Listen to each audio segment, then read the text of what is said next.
With the recent wave of unrest in the Niger-Delta region and days of violent attacks on pipeline installations, how effective has the federal government intervention been in finding a lasting solution to this crisis? With a cycle of huge attacks crippling oil production, is the federal government showing enough commitment in unmasking those behind the Niger-Delta Avengers, who were parties to the 30-day ceasefire agreement which never saw the light of day? It's question time. Welcome to the program. I'm Benga Ashiru. You may also join us in this conversation by sending us your comments on our various social media platforms showing on your screen. A couple of months ago, the federal government flagged off the ceremony to commence the cleanup of the Ogoniland. But are the necessary structure in place? Is there a funding structure at the governing council as stipulated in the UNEP report? With lots of uncertainty surrounding the troubled region, what are the terms of reference of the Niger-Delta Interministerial Committee? Do they have enough mandate and political will to make a difference in a desperate polity that cries out for intervention? What happens to the Niger-Delta Amnesty Program? In the coming days, we will be observing what impact the newly constituted Operation Delta Safe in Niger-Delta, led by Rear Admiral Joseph Okoje, is making to restore peace in the region. We hope he honors our invitation to come and give his account of stewardship in ensuring the security of the Niger-Delta. In trying to put these issues into proper perspective, Channels TV was at the Niger-Delta Ministry.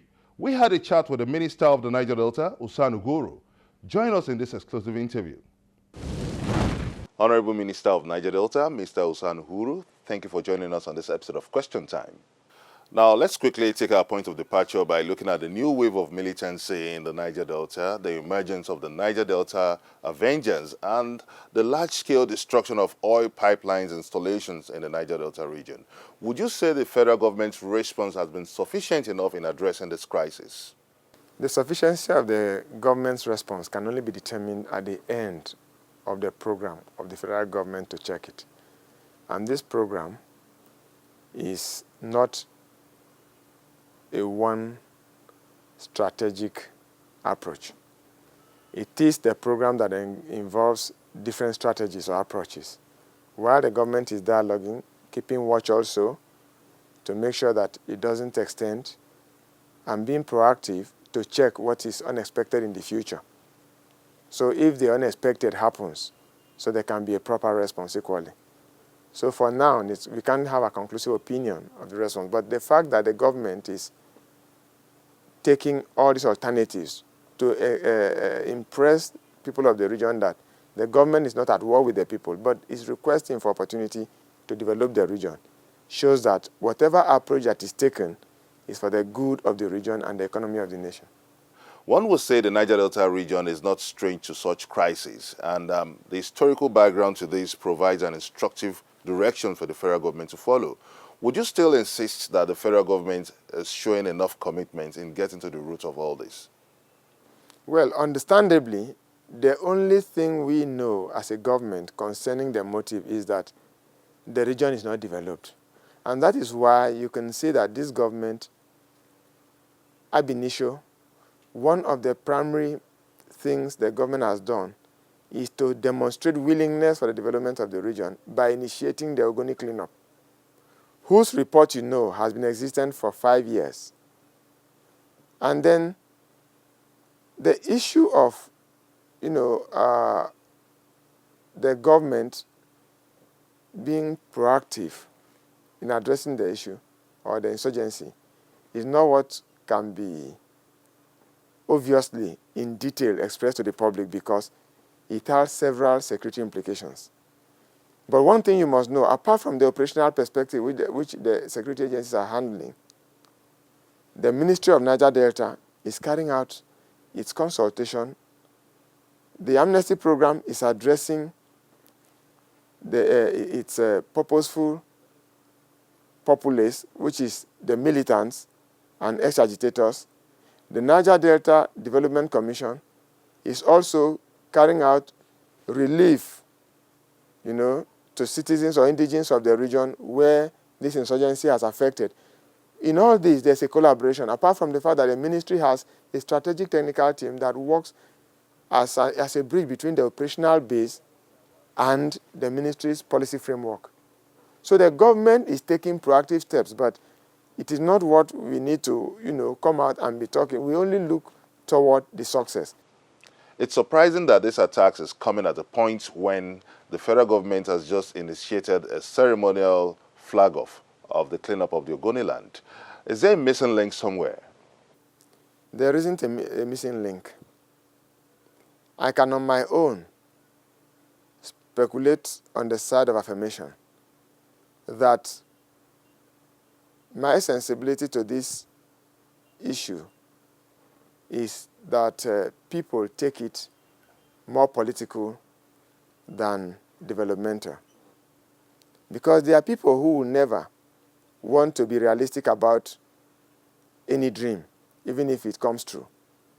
And some of the people around do not think that they should realize that there is a change of political pattern. That is my personal opinion. It is my conviction. And I speculate on the affirmation of it. Some people have criticized the federal government on poor implementation of the UNEP report. What's your view on this? Thank God the basis of that criticism is anchored on the UNEP report. And if you talk of the federal government, it means we are talking about the government as an institution, which is a continuum. But I would want to say, even if the federal government is criticized, this administration does not merit that criticism. Because within 1 year of assumption, this administration has effected tremendous steps and demonstration to begin that cleanup. But our fear at the interministerial committee meeting, when the pre-launch events were still being arranged, we had expressed this fear. What if we begin the cleanup and the mess continues? One, it threatens the security in the region, and so people who are doing the work may not even feel safe to go in there. Two, the very effect that we intend to achieve or accomplish will be negated, and that's exactly what's going on. So why won't people allow this administration to demonstrate its resolve in cleaning up the place and therefore developing the region? So if people say the federal government share in the blame, I haven't much to dispute on that, but I'll tell you, not this administration. According to the UNEP report, it clearly stipulates that there should be a governing council for the implementation of the UNEP report. This is yet to be adopted. Why is this so? The processes of having to give statute to any policy will go through regulatory frameworks and legal vetting. I can tell you now on authority that that is almost conclusive. And that's why I mentioned something about the interministerial collaboration even before the launch of the cleanup started. Tell us the terms of reference of this interministerial committee. To make sure that the recommendations of the UNEP report take effect.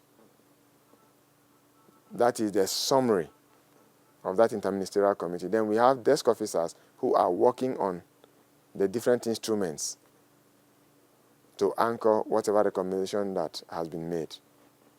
What is the funding structure for the UNEP report? There is a funding structure which is recommended.